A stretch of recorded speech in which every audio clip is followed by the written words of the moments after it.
Pada suatu masa di negeri Daha dan Kuripan, hiduplah dua orang gadis cantik yang bernama Galuh Ajeng dan Galuh Chandra Kirana. Di suatu hari, Raden Inu Kertapati bertunangan dengan Galuh Chandra Kirana di depan hadapan para permai dan majelis. Galuh Chandra Kirana, pada hari ini kita akan bertukar cincin tanda pertunangan. Apa engkau mau menerimaku sebagai calon pendampingmu? Ya, wahai Raden Inu Kertapati, aku mau menerimamu sebagai calon pendampingku dengan bermula dari pertukaran cincin tanda pertunangan. Setelah acara selesai, pada hari itu Galuh Ajeng tidak menghadiri pertunangan Chandra Kirana. Dan di hari selanjutnya, Galuh Ajeng mendapat kabar bahwa Galuh Chandra Kirana telah bertunangan dengan Raden Inu Kertapati. Mengapa kau tidak menghadiri ke pesta pertunanganku, wahai Galuh Ajeng? Dan seandainya kau tahu bahwa saat itu aku berharap kau hadir, dan alangkah sangat senang hatiku di saat Raden Inu melamarku. Pada saat itu aku tak bisa hadir karena aku tak sanggup di saat kau telah bertunangan dengan kasih hatiku, wahai Chandra Kirana.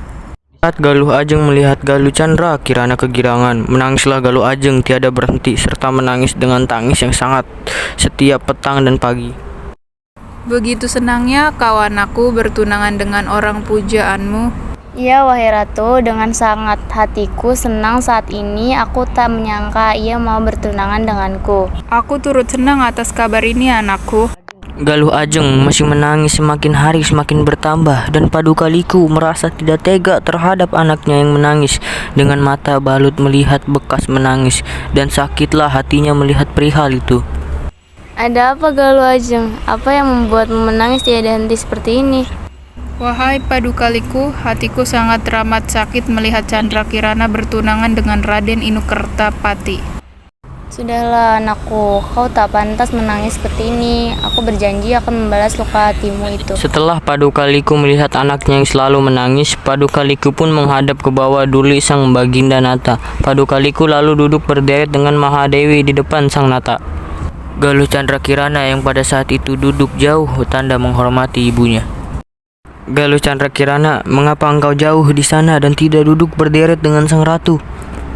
Tak mengapa ya Anda, aku berada di sini jauh dengan semuanya untuk pertanda menghormati sang ratu.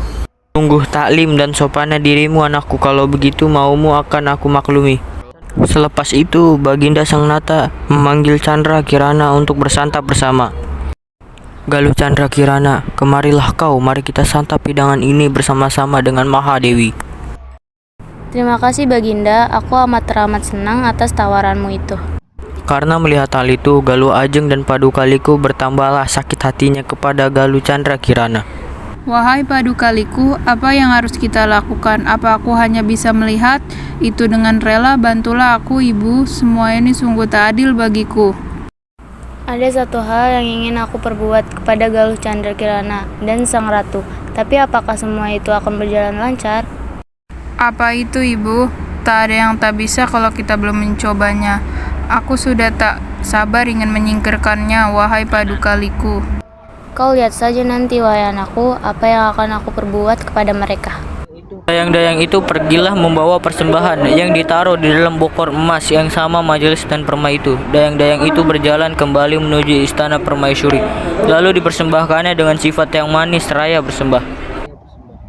Inilah persembahan Padukaliku, yang tiada dengan sepertinya, yang diiringi dengan sembah sujud. Padukaliku dan Galuh Ajeng bersuka hati teramat sangat ketika melihat persembahan tapa itu disajikan di majelis dan permai itu. Jika Chandra Kirana juga memakan itu, akan aku jadikan anakku tunangan Raden Inu Kertapati, dan aku akan menduduki negeri Daha dan Kuripan ini. Dan tiada pada hari itu juga mereka akan mati. Telah melancarkan niat itu dan mereka berhasil untuk melumpuhkan Chandra Kirana dan permaisuri dari negeri Daha dan Kuripan ini. Seluruh penduduk negeri itu pun turut berduka dengan meninggalnya permaisuri dan Chandra Kirana, dan negeri ini akan diduduki oleh Padukaliku dan anaknya Galuh Ajeng sebagai penggantinya. Hahaha, sungguh senang hatiku, wahai Galuh Ajeng. Akhirnya kita dapat menguasai negeri ini sekarang dan seterusnya. Ya wahai bunda, hatiku pun sungguh senang melihat Chandra Kirana telah tiada, dan Raden Inu Kertapati pun akan menjadi milikku seorang. Setelah beberapa bulan Padukaliku dan Galuh Ajeng menduduki negeri Daha dan Kuripan, Galuh Ajeng pun bertunangan dengan Raden Inu Kertapati dengan sangat terpaksa, dan sang raja hanya bisa menyaksikan semua tanpa berkata sekata patah pun.